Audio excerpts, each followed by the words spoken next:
Oke, halo semuanya. Selamat datang di Pathways, edisi teori bahasa dan automata. Dimana kali ini kita akan membahas contoh-contoh soal mengenai klasifikasi grammar atau hierarki Chomsky dan juga tabel transisi dan diagram dari final state machine. Oke, sebelum kita masuk ke pembahasan soal, kita awali dengan pendahuluan dulu agar teman-teman tidak bingung nantinya. Yang pertama yaitu ada simbol epsilon, itu adalah simbol untuk string kosong. Kemudian ada simbol seperti absolute W ini, itu maksudnya adalah panjang dari string W. Misal, W sama dengan A, B, C, D. Panjang W sama dengan 4, karena terdiri dari 4 karakter, yaitu A, B, C, dan D. Nah, kemudian ada bentuk seperti ini, teman-teman. Ini dibacanya X atau Y pangkat bintang. Itu maksudnya apa? Ini maksudnya adalah string yang dihasilkan dari kombinasi X atau Y, atau keduanya, atau kosong. Jadi bentuk ini bisa menghasilkan string kosong, X saja, Y saja, atau kombinasi X dan Y gitu. Kombinasinya bisa apa aja, asalkan kombinasinya hanya terdiri dari X dan Y saja. Kemudian selanjutnya ada simbol terminal atau VT, itu direpresentasikan dengan huruf kecil. Kemudian ada simbol non-terminal atau VN yang biasa ditulis dengan huruf kapital. Kemudian ada grammar G. Biasanya didefinisikan sebagai pasangan 4 tupel, di mana ada VT, VN, S, dan P. Dan dituliskan sebagai G dalam kurung VT, VN, S, P. Dengan VT itu simbol terminal, VN itu simbol non-terminal, S elemen VN, di mana S adalah simbol awal atau start. Kemudian ada P, yaitu himpunan produksi. Himpunan produksi itu seperti apa sih? Nah, contohnya seperti ini ya, teman-teman. Misal ada bentuk A menghasilkan B besar A kecil. Ini tanda panda ini dibaca sebagai menghasilkan. Kemudian ada bentuk S menghasilkan A besar. Kemudian ada bentuk A menghasilkan A kecil. Nah, di mana ruas kiri ini, di ruas kiri kan ada A, S, ada A lagi. Itu disebut sebagai alfa, teman. Sedangkan ruas kanannya atau yang dihasilkan itu disebut sebagai beta. Oke. Kemudian kita masuk ke klasifikasi grammar Chomsky, teman-teman. Grammar tipe ke-0, yaitu ada unrestricted grammar atau UG,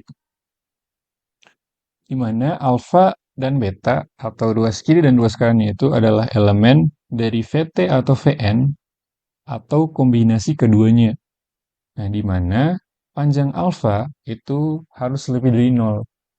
Jadi kalau panjang alfanya 0 atau alfanya itu string kosong, itu tidak memenuhi. Kemudian ada grammar tipe ke-1, yaitu Context Sensitive Grammar, disingkat CSG. Cirinya yaitu hampir sama seperti yang UG, di mana alfa dan beta itu elemen dari VT atau VN atau kombinasi keduanya. Tapi yang beda itu adalah syaratnya, di mana di sini syaratnya itu panjang alfa lebih dari 0 dan panjang alfa kurang dari panjang beta. Jadi kalau panjang alfanya lebih dari panjang beta, otomatis itu masuknya ke tipe yang ke-0, yaitu UG. Kemudian ada grammar tipe ketiga, yaitu Context Free Grammar atau CFG.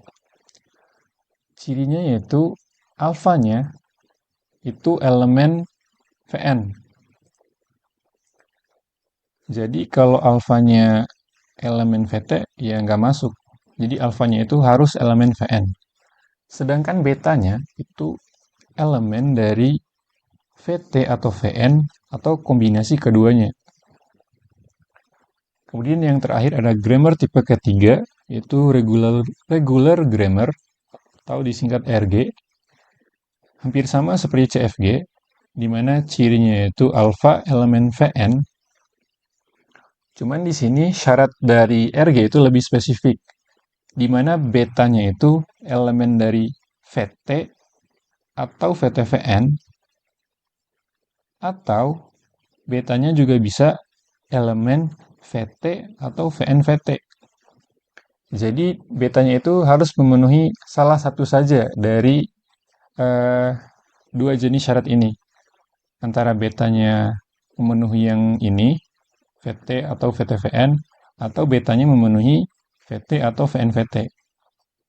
Kalau misalnya keduanya ada nih, di mana betanya itu memenuhi syarat yang Vt, VTVN, dan juga betanya memenuhi Vt atau VNVT. Itu masuknya bukan ke regular grammar lagi, itu masuknya ke CFG. Kalau regular grammar, itu dia harus memenuhi salah satu saja, bukan keduanya gitu. Makanya di sini ditulis sebagai atau. Oke, selanjutnya kita masuk ke contoh soal yang pertama. Di mana soalnya itu diketahui grammar G dengan VT, Vn, S, dan P dengan VT-nya itu ada A kecil, A, B kecil, kemudian Vn-nya itu ada S, A kapital, dan B kapital, kemudian S adalah elemen Vn, dengan himpunan produksinya itu ada S menghasilkan A kecil, A besar bisa menghasilkan A kecil atau B besar, B kecil. Kemudian B besar menghasilkan BS. Nah, pertanyaannya ada dua. Yang pertama, dia termasuk grammar tipe apa? Berikan alasannya. Kemudian tentukan bahasa dari grammar G atau language G. Nah, untuk solusinya, yang bagian A terlebih dahulu, G itu termasuk grammar tipe apa? Nah, di sini bisa kita lihat G itu termasuk grammar tipe CFG. Kenapa, teman-teman? Karena kita bisa lihat alfanya itu, di sini alfanya, semuanya itu ada elemen Vn. Karena bisa kita lihat alfanya itu huruf kapital semua, otomatis Vn semua. Nah, grammar yang memenuhi alfa dengan elemen Vn itu hanya dua, antara ini CFG atau RG. Nah, karena kita udah cek alfanya, kita cek betanya. Nah, beta pada grammar di atas itu ada A besar A kecil atau B besar B kecil, dan juga BS. Di mana A kecil A besar itu bentuk dari VTVN, kemudian B besar B kecil itu bentuk dari VNVT, A kecil adalah bentuk dari VT, dan B kecil S adalah bentuk dari VTVN. Nah, kenapa ini bukan RG? Kalau RG kan, kalau udah muncul VTVN, VNVT-nya nggak boleh muncul lagi. Nih, harus salah satu. Kalau udah VTVN, syarat yang ini, VNVT nggak bisa muncul lagi. Sedangkan di sini, udah muncul VTVN, VNVT-nya juga muncul. Nah, otomatis ini tidak termasuk ke dalam RG. Sehingga masuknya adalah ke CFG. Karena betanya itu elemen dari VT atau VN ataupun kombinasi dari VTVN. Begitu teman-teman. Selanjutnya bagian B, kita disuruh untuk menentukan bahasa dari grammar G. Nah, untuk menentukan bahasa itu teman-teman, kita harus menurunkan bahasa tersebut dari aturan himpunan produksinya. Sini, dari P sini. Nah, mulainya dari mana? Kita harus mulai dari S tentunya. Karena S itu adalah simbol start atau awal. Jadi kita mulai dari S. Ini di mana S menghasilkan A kecil A besar. Nah, di sini bentuk A itu bisa diturunkan lagi, di mana A bisa diturunkan jadi A kecil atau B besar B kecil. Karena ini terpendek pertama, kita turunkan A besar ke A kecil, sehingga bentuknya itu AA. Bentuk ini kan udah tidak bisa diturunkan lagi. Jadi bentuk terpendek pertamanya adalah AA. Nah, karena ini polanya belum terlalu terlihat, maka kita harus menentukan lagi string dari derivasi terpendek kedua. Nah, buat menentukannya sama, kita mulai dari S, di mana S menghasilkan A kecil A besar. Nah, kemudian karena ini terpendek kedua, otomatis kita harus membuat string ini lebih panjang dibanding yang terpendek pertama. Nah, agar lebih panjang, kita harus menurunkan A besar ini ke suatu bentuk yang bisa diturunkan lagi. Di mana di sini kan antara A kecil atau B besar B kecil. Nah, di sini bentuk yang bisa diturunkan lagi itu adalah yang ini, B besar B kecil. Sehingga A besar kita turunkan jadi B besar B kecil. Nah, kemudian B besar ini bisa diturunkan lagi, di mana ini B besar menghasilkan B kecil S, sehingga B besar diturunkan jadi B kecil S. Kemudian S ini bisa kita turunkan lagi, di mana S itu kan menghasilkan A kecil A besar, sehingga S diturunkan jadi A kecil A besar. Nah, lalu string ini, A besarnya itu masih bisa diturunkan lagi. Karena ini terpendek kedua, ya kita turunkan langsung aja. A-nya itu jadi A kecil. Tidak perlu diturunkan lagi jadi B besar B kecil. Karena ini udah lebih panjang. Jadi langsung aja diturunkan A-nya ke A kecil. Sehingga bentuk derivasi terpendek keduanya adalah AB AAB. Di sini udah mulai kelihatan polanya, di mana bentuk AA itu selalu muncul. Di sini kan ada AA yang terpendek pertama. Nah, terpendek kedua juga ada AA. Nah, cuman masih belum cukup terlihat. Jadi kita turunkan lagi ke derivasi terpendek ketiga. Artinya kita harus membuat string terpendek ketiga ini lebih panjang dari yang terpendek pertama.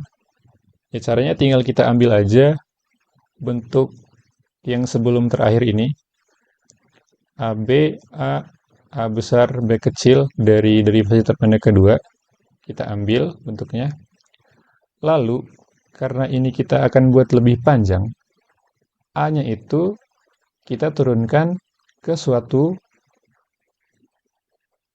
karakter yang bisa kita turunkan lagi nanti. Di mana di sini ada B besar, B kecil. Jadi A-nya kita turunkan jadi B besar, B kecil. Kemudian B-nya masih bisa diturunkan. Jadi BS. Kemudian S juga masih bisa diturunkan jadi A kecil A besar.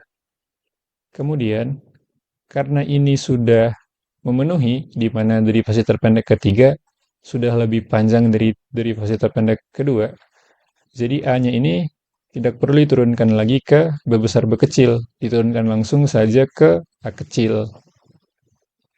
Sehingga bentuk derivasi terpendek ketiga itu ABAB, AA, BB. Nah, di sini polanya sudah kelihatan ya teman-teman, di mana bentuk AA selalu muncul di setiap derivasi. Derivasi ketiga juga muncul di sini, ada AA. Nah, bedanya kalau derivasi terpendek pertama hanya AA saja.